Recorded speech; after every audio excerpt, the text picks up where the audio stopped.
యం బ్రహ్మా వరుణేంద్రరుద్రమరుతస్తున్వంది దివ్యైస్తవైః వేదైః సాంగపదక్రమోపనిషదైః గాయంతి యం సామగాః ధ్యానావస్థితతద్గతేన మనసా పశ్యంతి యం యోగినో యస్యాంతం న విదుః సురాసురగణా దేవాయ తస్మై నమః. శ్రీ మహాగణాధిపతయే నమః. శ్రీ మహాసరస్వత్యై నమః. శ్రీ గురుభ్యో నమః. గురు గోచారము ఎలా ఉంది ఈ సంవత్సరము?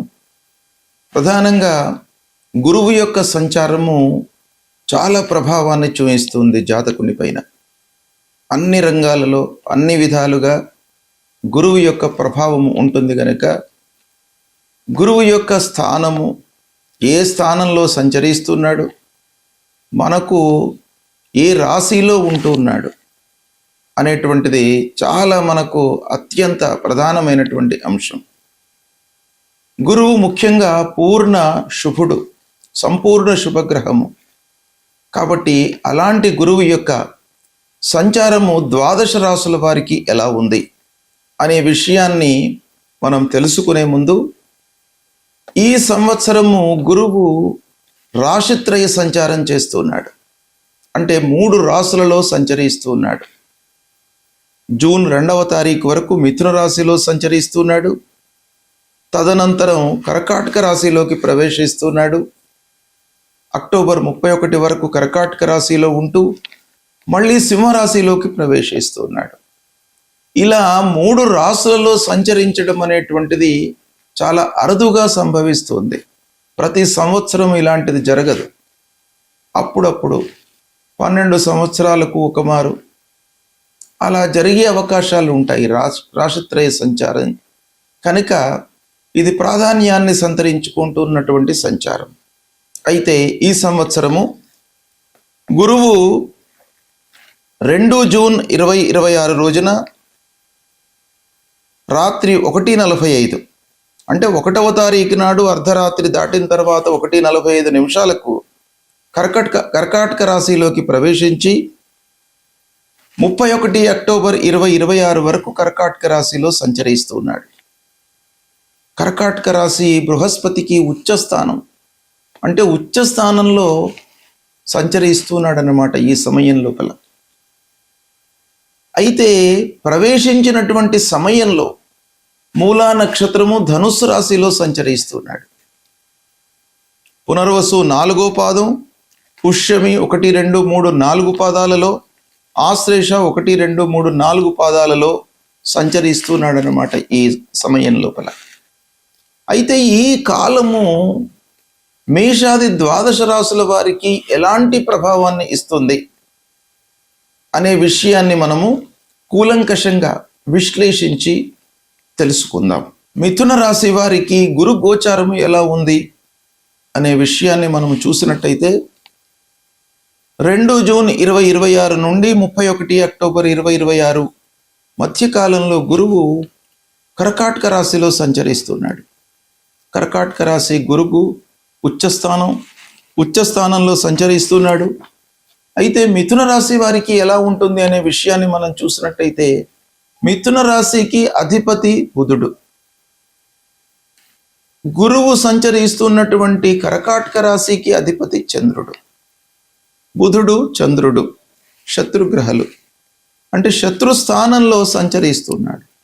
అయినప్పటికీ సహజంగా గురువు ఉచ్చ స్థానంలో ఉన్నాడు. అయితే మిథున రాశికి గోచార రీత్యా రెండవ స్థానం చాలా అనుకూలమైనటువంటి ఫలితాలను ఇచ్చేటువంటి స్థానం. అలాంటి స్థానంలో గురువు సంచరిస్తున్నాడు. తామ్రమూర్తిగా సంచరిస్తున్నాడు. ఇది కూడాను బాగా కలిసి వచ్చేటువంటి అంశం. అయితే ద్వాదశ స్థానం యొక్క వేద మట్టుకు ఉంది, 12వ వేద ఉంది ఈ సమయం లోపల.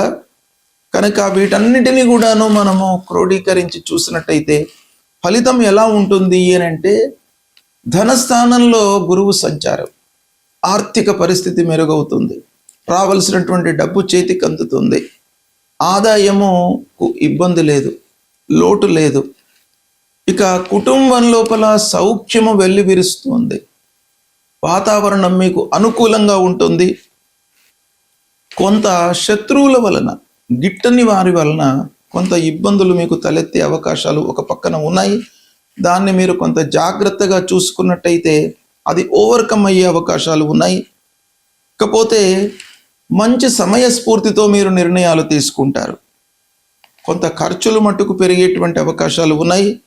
విద్యార్థులకు చాలా మంచి ఫలితాలను ఇచ్చేటువంటి సమయము. మెమొరీ పవర్ బాగా పెరుగుతుంది ఈ సమయం లోపల. అంటే మీరు ఏకాగ్రతతో చేసేటువంటి అవకాశాలు ఉన్నాయి. చదువు పైన బాగా మనసు నిలుపుతారు. సమయస్ఫూర్తితో మీరు నిర్ణయాలు తీసుకుంటారు. ఇక ఉద్యోగస్తులకు వాళ్ళ శాలరీ లోపల ఎన్హాన్స్మెంట్ కనబడుతుంది. ప్రమోషన్ లభించేటువంటి అవకాశం కనబడుతుంది. వ్యాపారస్తులకు చేతిలో ఉన్నటువంటి వ్యాపారం బాగా కొనసాగుతుంది. లాభాల బాటన వెళతారు.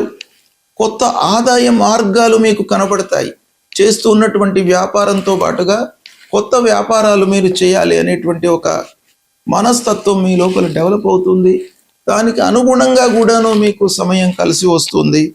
ఇక మహిళలకు ఈ కర్కాటక రాశిలో సంచరిస్తున్నటువంటి సమయంలో ఆభరణ యోగము, అంటే మీరు ఆభరణాలు, నగలు, వస్తువులు మీకు ఇష్టమైనటువంటివి కొనుక్కునేటువంటి అవకాశం బాగా కనబడుతుంది. కుటుంబంలో ప్రశాంతత ఉంటుంది. ఆరోగ్యం నిలకడగా ఉంటుంది. ఆహార నియంత్రణ మట్టుకు చాలా అవసరం. అంటే ఆరోగ్యాన్ని మీరు కాపాడుకోవడంలో ప్రథమంగా మనం చేయవలసింది ఆహార నియమము, ధ్యానము, యోగా ఇలాంటివి మనం చేయాలి. కనుక దానిపైన మనస్సు నిలపండి. మంచి నిర్ణయాలను తీసుకుంటారు. పెట్టుబడులు మీరు లాభదాయకంగా ఉంటాయి. కోర్టు వ్యవహారాలు అనుకూలిస్తాయి. బంధువుల సహాయ సహకారం లభిస్తుంది. సమాజంలో గౌరవ మర్యాదలు లభిస్తాయి. విద్యార్థులకు ముఖ్యంగా అభివృద్ధి కనబడుతుంది. అంటే పురోగతి బాగా కనబడుతుంది. ఇక సేవింగ్స్ పై, పొదుపుపై మీరు మనసు నిలుపుతారు. ఈ సమయం లోపల గురువు 2వ స్థానంలో, ధనస్థానంలో ఉన్నాడు. కాబట్టి ఆదాయము మీకు సంతృప్తిగా ఉంటుంది.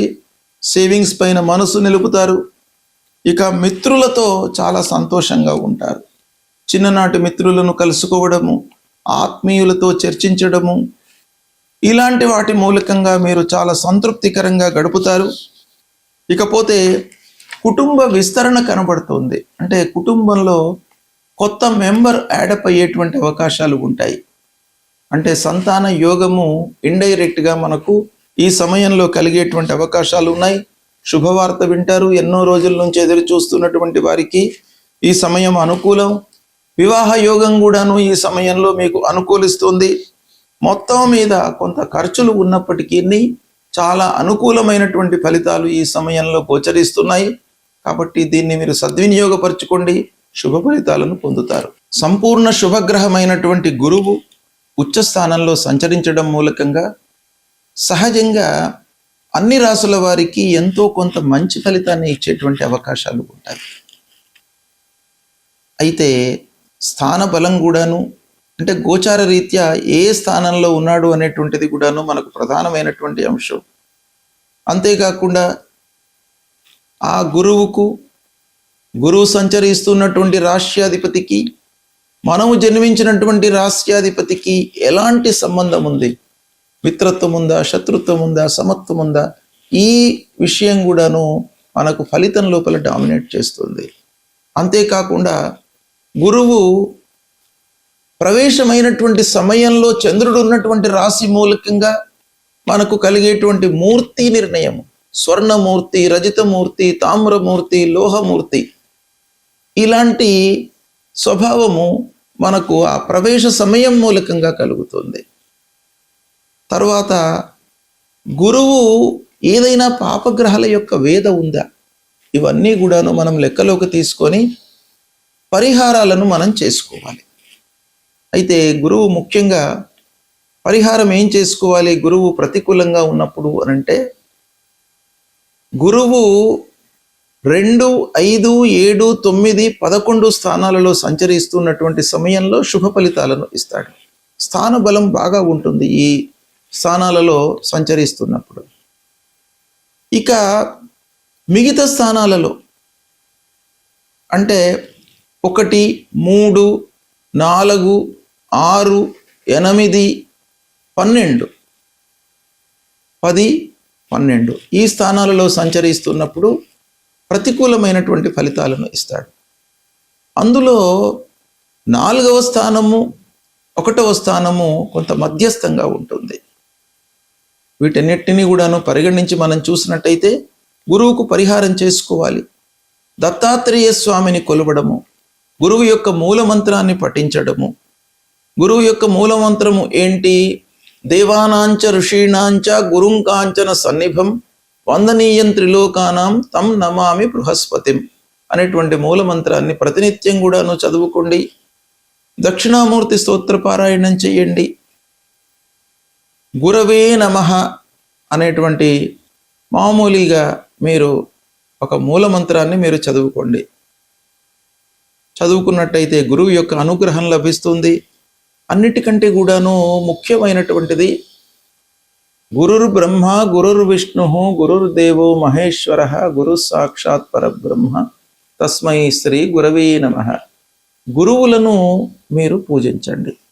అంటే మీకు విద్యాబుద్ధులు ఇచ్చి సమాజంలో మిమ్మల్ని ఒక స్థితిలో నిలపడానికి ప్రోత్సహించినటువంటి వారిని మీరు సేవించడము, తల్లిదండ్రులను సేవించడం, ఇవి చేసినట్టయితే తప్పకుండా మీకు గురువు యొక్క అనుగ్రహం లభిస్తుంది. శుభ ఫలితాలు కలుగుతాయి. శుభం.